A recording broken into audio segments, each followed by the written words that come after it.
So আমরা চাই এই উদ্যানটা অবিলম্বে, উদ্যানে যে সমস্ত অপরাধ সংঘটিত হয় সেগুলো অবিলম্বে বন্ধ করতে হবে। উদ্যানে যে মাদকের ছড়াছড়ি, সেই মাদক মুক্ত করতে হবে উদ্যানকে। উদ্যানে যে পতিতাবৃত্তি হয় এগুলো বন্ধ করতে হবে।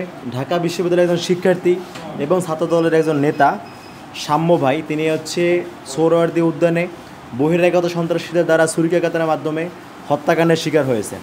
আমরা এই ঘটনায় অত্যন্ত মর্মাহত, অত্যন্ত শোকাহত এবং একই সাথে আমরা আসলে হতবিহ্বল হয়ে পড়েছি যে ক্যাম্পাসের পাশেই এরকম একটা উদ্যান, যেটা হচ্ছে শাহবাগ থানার একদম নাকের ডগায় বলতে গেলে, অর্থাৎ পুলিশের একদম নিকটস্থ একটা স্থানে একটা ঢাকা বিশ্ববিদ্যালয়ের শিক্ষার্থী হত্যাকাণ্ডের শিকার হয়েছে।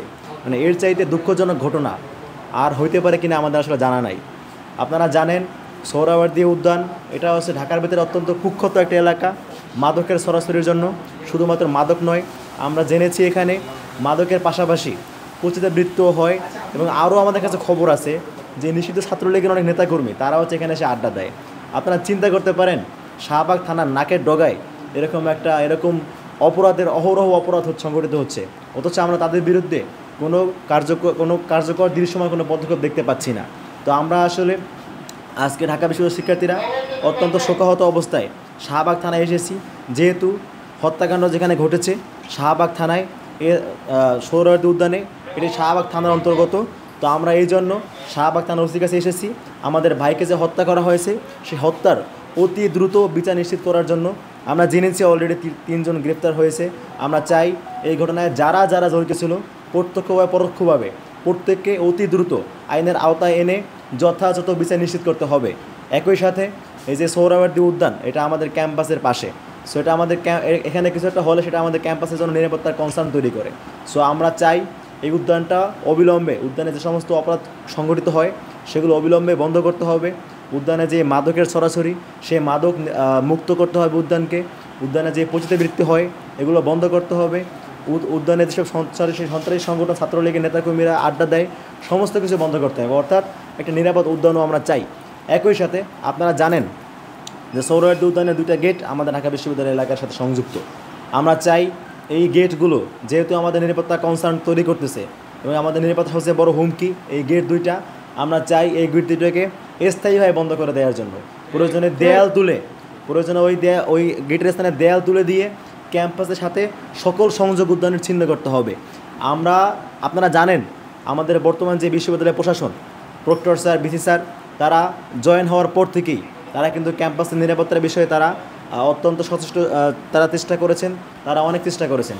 কিন্তু আমরা দেখতে পেয়েছি তারা হচ্ছে ক্যাম্পাসে যে সমস্ত প্রবেশপথ রয়েছে তারা সেগুলোতে চেক পোস্টিংয়ের ব্যবস্থা করেছিলেন, অর্থাৎ কেউ ক্যাম্পাসে ঢুকতে গেলে তাকে চেক করে ঢুকানো হইতো। এবং হচ্ছে যে গেট 2টা রয়েছে আমাদের ক্যাম্পাসের সাথে সংযুক্ত, সেই গেট তারা বন্ধের ব্যবস্থা করেছিলেন। এবং আমাদের শিক্ষার্থীদের মধ্যে থেকেই একটা গ্রুপ উদ্যোগী হয়ে তারা কিন্তু গেটে তালা মেরে দিয়েছিল। কিন্তু আমরা দেখতে পাই এই ঘটনার পরে কিছু বাম সার্কেল তারা হচ্ছে এখানে বাধার সৃষ্টি করে, তারা ওই গেট পুনরায় খুলে দেয়। এবং হচ্ছে সামিনা লুৎফার মতো টিচাররা তারা হচ্ছে আবার লেখালেখি পর্যন্ত করে যে এটা হচ্ছে সরকারের রাস্তা, আপনি বন্ধ করার কে। এই ধরনের বিভিন্ন কর্মকাণ্ডের মাধ্যমে তারা প্রশাসনের কাজে হচ্ছে বাধা বিঘ্ন সৃষ্টি করে। তাদের এই সুশীল আচরণের ফলেই আমরা মনে করি আমাদের শিক্ষার্থীরা আজকে নিরাপত্তাহীনতায় ভুগতেছে। আপনারা জানেন ক্যাম্পাসে যে মাদকের যে সরাসরি হচ্ছে তার সাথে অনেক প্রভাবশালী ব্যক্তিরা জড়িত। এখন ওই ক্যাম্পাসের সাথে সংযুক্ত গেট বন্ধ করলে কাদের আসলে সমস্যা হয়, কাদের মাদক সাম্রাজ্য নিয়ন্ত্রণ করতে সমস্যা হয়, এগুলো আপনারা খুব ভালো মতোই জানেন। আমরা শিক্ষার্থীরা আমাদের নিরাপত্তার প্রশ্নে আর কোনো ধরনের ছাড় দিতে রাজি নই। তাই আমরা আজকে আমাদের শাহবাগ থানার ওসির কাছে এসেছি। তার মাধ্যমে পুলিশের আইজিপির কাছে আমাদের 3টা দাবি আছে, সেই দাবি আমরা নিয়ে এসেছি। আমাদের প্রথম দাবি ছিল আমাদের ভাই সাম্যকে যে গতকাল হত্যা করা হয়েছে সেই হত্যার সাথে যারা জড়িত তাদেরকে অতি দ্রুত যথাযথ বিচারের আওতায় আনতে হবে। আমাদের দ্বিতীয় দাবি ছিল ক্যাম্পাসটাকে নিরাপদ করা, ক্যাম্পাসটাকে মাদকমুক্ত করা, উদ্যানটাকে মাদকমুক্ত করা, উদ্যানটাকে নিরাপদ করা, উদ্যানটাকে সন্ত্রাসমুক্ত করা। এবং আমাদের তৃতীয় দাবি ছিল আমাদের ক্যাম্পাসের নিরাপত্তার স্বার্থে উদ্যানের সাথে সংযুক্ত যে সমস্ত গেট 2টা রয়েছে সেই গেট 2টা অনতিবিলম্বে বন্ধ করতে হবে। তো এই বিষয়ে আমরা আজকে এসেছিলাম, এখানে কথাবার্তা বলেছি এবং স্মারকলিপি প্রদান করেছি এবং আমরা আশাবাদী খুব দ্রুতই আমরা দৃশ্যমান পদক্ষেপ দেখতে পাবো এবং আমরা একটি নিরাপদ ক্যাম্পাস আমরা পাবো, আমাদের ভাই হত্যার বিচার আমরা পাবো, এ বিষয়ে আমরা আশাবাদী।